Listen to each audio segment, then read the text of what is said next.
show, I mentioned that my favorite film of the last 14 years, since Roger and I began doing this show, was Raging Bull. Obviously, it is also my favorite film of this decade. Martin Scorsese's Raging Bull is, of course, the Jake LaMotta story, the boxing story with Robert De Niro playing a human animal. LaMotta is taking terrible punishment on the ropes as Lucille bangs him with left and right to the head. Another left, another right to the jaw. And LaMotta turns around. He's been playing possum. He's got Lucille hurt. He rips the right hand of the body to the left hook to the jaw. Another left and a right to the head. Lucille is wheeling around the ring. The tide has turned, no question about it. Shot in beautiful black and white, Raging Bull reaffirms Scorsese as the preeminent filmmaker of our generation. He's using all of his techniques in this picture while still telling us a great street story, finding life among the lowlife.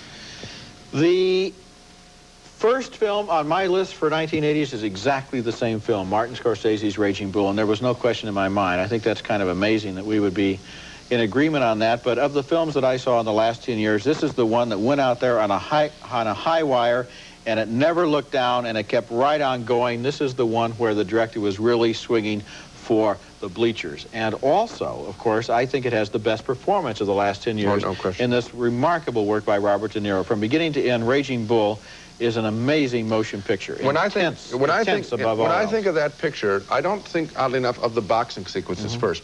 I think of some of those, that lazy, like, weekend afternoon when Jake goes over to try and pick up Vicky at the pool. And I look at those beautiful images, and I think that there's a lot of dreams there. There's something in the colors. It's almost like silky sheets, the white, the color.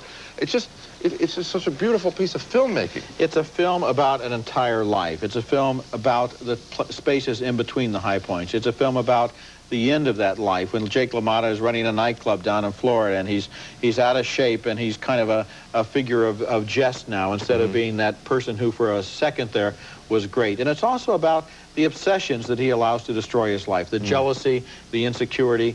By the end of that movie, you really feel you know that person. There isn't anything more I need to know about Jake LaMotta than I got in that film. What an achievement that is. It's a great film. What we haven't done yet on this show is provide a complete rundown of all 10 of the titles on each of our lists. So here's my list of the best films of the 1980s.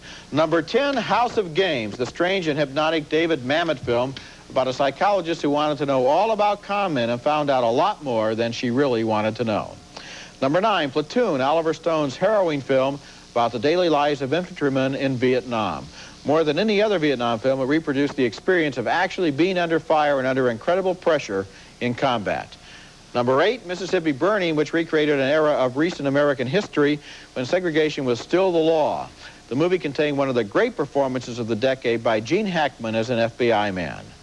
Number 7, Ran, a magnificent epic by the great Japanese director Akira Kurosawa, based on Shakespeare's King Lear and classic samurai legends. Number 6 on my list, Steven Spielberg's Raiders of the Lost Ark, one of the greatest adventure movies ever made and influential throughout the decade. I've already discussed the top 5 titles on my list. Once again, they were Louis Malle's My Dinner with Andre, Spike Lee's Do the Right Thing, Steven Spielberg's E.T., Philip Kaufman's The Right Stuff, and number 1, Martin Scorsese's Raging Bull. I have a couple of reactions to your list. Do you think Mississippi Burning will last in the way that some of these other pictures will last? I would defend Mississippi Burning in the same way that you were describing Shoah. This is a movie that people need to see in order to know that this time existed and that people had these feelings. It is a part of American history the young kids today really don't know about, even though it was only 25 years ago, and I think it's important for that reason. Yeah, I don't think it's as factual, and of course there was a lot of talk about that at the time. It's factual about its feelings. It's factual, that's the most important thing to be factual about. It's factual about the hate that was present in the era, that's for sure. The other thing, no comedies as such. How do you react to that? Tootsie could have been on the list. It almost made mine. It wasn't on my list. I don't know. I just looked. What I did was I took the 10 best list of every year for the last 10 years, so I had 100 films to choose from, and started taking them out until I came up with this 10. So I didn't do it from the other point of view, which comedy, which drama to choose. I did it. You know, but Woody Allen makes the point that comedies aren't as important as serious films. If there was a film that would have made my top 10 list, it would have been his Hannah and Her Sisters. But the question is, to what degree is that really a comedy? Okay, now let's take a look at my choices of the best films of the 1980s. Number 10, Akira Kurosawa's Kagemusha, The Shadow Warrior, a revisionist look at the samurai legend. Number 9, Stephen Frears' Sid and Nancy, the punk rock tragedy, the best of the drug films for a drug-influenced decade. Number 8, Jerzy Skolimowski's Moonlighting. It's not the TV show. No, this was the epic film about workers and masters told on a small scale during the rehabbing of a London townhouse. Number 7, Sergio Leone's Once Upon a Time in America. The long version, of course, of that film, not the chopped-up one that was originally released. It's an epic film of the immigrant experience of the dream twisted through corruption. Number 6, Spike Lee's Do the Right Thing, the gloriously filmed racial drama. Number 5, Who Framed Roger Rabbit? 4, My Dinner with Andre. 3, The Right Stuff. 2, Shoah. And number 1, Raging Bull. You know, looking at your list, there were 2 films that almost made my list, and they were Kagemusha by Kurosawa, but then I went with Ran instead, which I think is a better film, and Sid and Nancy, which I think was really overlooked in a way, but had such great performances and was such a strong portrait of those lives. Do you know that on Sid and Nancy, when I looked back, it didn't make my top 10 in that year?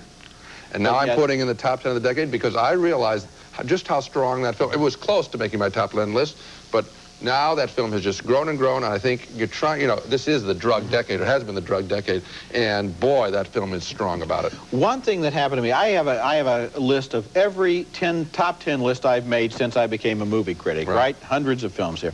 So I went back and I looked at the films of the 70s as well, and you know what I found? In the 70s, the best films, generally speaking, were foreign films. That was a decade when the great directors like Fellini and Bergman and Truffaut and Romer were still not only active, but were coming up every year with some of their best work. And then in the 1980s, foreign films seemed to drop out of the picture more. And it's more Hollywood films, more commercial films. Well, basically, the years of the 80s were not as good as the years of the 70s in terms of films. Well, but America has steamrolled the whole movie industry. That's well known. We're obliterating the film cultures of the other countries. And now, some of them, these are good films. We're talking about the good stuff now, but of course it's happened in just commercial product as well. That's it for this week. Next time we'll be back with reviews of new movies, and until then, the balcony is closed.